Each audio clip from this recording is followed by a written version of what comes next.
ಯೆಹೋವನು ನಿನ್ನನ್ನು ಎಲ್ಲ ಕೇಡಿನಿಂದ ತಪ್ಪಿಸುವನು, ನಿನ್ನ ಪ್ರಾಣವನ್ನು ಕಾಯುವನು. ಬುಧವಾರ 15ನೇ ಜುಲೈ 2026 ಇಸ್ವಿ. ಈ ದಿನದ ವಾಕ್ಯ ಧ್ಯಾನಕ್ಕಾಗಿ ನಾನು ಆರಿಸಿಕೊಂಡಂಥ ವೇದ ಭಾಗವು ಎಸ್ತೇರಳು 10ನೇ ಅಧ್ಯಾಯದ 3ನೇ ವಚನ. ಯಹೂದ್ಯನಾದ ಆ ಮೊರ್ದೆಕಾಯನಾದರೋ ರಾಜ್ಯದಲ್ಲಿ ಅರಸನಾದ ಅಹಷ್ವೇರೋಷನಿಗೆ ದ್ವಿತೀಯ ಸ್ಥಾನದವನು, ಯಹೂದ್ಯರಲ್ಲಿ ಸನ್ಮಾನಿತನು, ತನ್ನ ಬಂಧು ಜನ ಸಮೂಹಕ್ಕೆ ಪ್ರೀತಿ ಪಾತ್ರನು, ಸ್ವಜನರ ಹಿತಚಿಂತಕನು, ಸ್ವಕುಲದವರಿಗೆಲ್ಲರಿಗೋಸ್ಕರ ಸುಖ ಪ್ರಾರ್ಥನಾ ಪರನೂ ಆಗಿದ್ದನು ಎಂಬುವಂಥದ್ದೇ. ಕರ್ತನಲ್ಲಿ ಪ್ರೀತಿಯುಳ್ಳ ದೇವ ಜನರೇ, ಶುಭೋದಯ.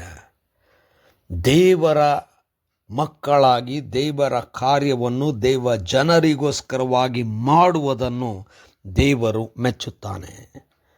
ದೇವರ ನಾಮಕ್ಕೆ ಸ್ತೋತ್ರವಾಗಲಿ. ಕರ್ತನಲ್ಲಿ ಪ್ರಿಯರೇ, ಈ ವಾಕ್ಯ ಧ್ಯಾನ ಮಾಡೋಣ. ಈ ದಿನದ ವಾಕ್ಯ ಧ್ಯಾನದ ಶೀರ್ಷಿಕೆ ಸುಕೃತ್ಯಗಳನ್ನು ಮಾಡುವುದು.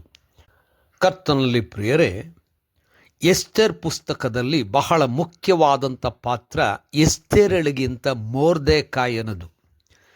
ಮೊರ್ದೆಕಾಯು ಎಸ್ತೇರಳನ್ನು ಬೆಳೆಸಿದನು, ಪ್ರೋತ್ಸಾಹಿಸಿದನು. ಆಕೆ ಅರಮನೆಗೆ ಸೇರಿ ರಾಣಿಯಾಗುವಂತೆ ನಡೆಸಿದನು. ಆಕೆ ಆ ಸ್ಥಾನದಲ್ಲಿದ್ದರೂ ಅವನಾದರೋ ಅರಮನೆಯ ದ್ವಾರಗಳ ಬಳಿಯಲ್ಲಿ ಇದ್ದುಕೊಂಡು ಆಕೆಯ ಹಿತಚಿಂತನೆ ಮಾಡುತ್ತಾ ಆಕೆಗೆ ನಡೆಯುವಂಥ ಸ್ಥಿತಿಯನ್ನು ತಿಳುಕೊಂಡು ಆಕೆಗೆ ಎಲ್ಲ ರೀತಿಯಲ್ಲೂ ಸರಿಯಾದಂಥ ರೀತಿಯಲ್ಲಿ ಇರಲಿಕ್ಕೆ ಹೇಳುತ್ತಾ ಪ್ರೋತ್ಸಾಹಿಸುತ್ತಿದ್ದನು ಮತ್ತು ಆಕೆಯ ಮೂಲಕವಾಗಿಯೇ ಯಹೂದ್ಯರು ಉಳಿಯುವಂತೆ ಮಾಡಿದನು.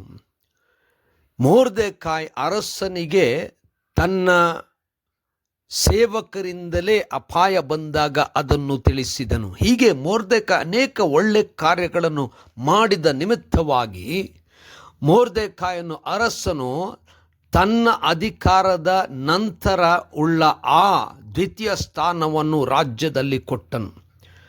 ಕರ್ತನಲ್ಲಿ ಪ್ರಿಯರೇ, ನಾವು ಏನೆಂಬುವಂಥದ್ದು ನಾವು ಮಾಡುವಂಥ ಕಾರ್ಯ ನಿರ್ಧರಿಸುವಂಥದ್ದಾಗಿದೆ.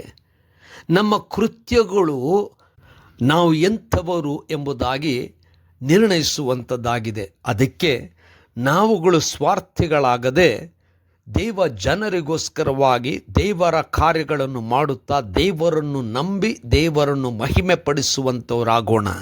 ಸುಕೃತ್ಯಗಳು ನಮ್ಮೊಡನೆ ಬರುವವು ಎಂಬುದಾಗಿ ವಾಕ್ಯ ಹೇಳಿದಂತೆ ಸುಕೃತ್ಯಗಳನ್ನು ಮಾಡಿ ದೇವರನ್ನು ಮಹಿಮೆ ಪಡಿಸೋಣ.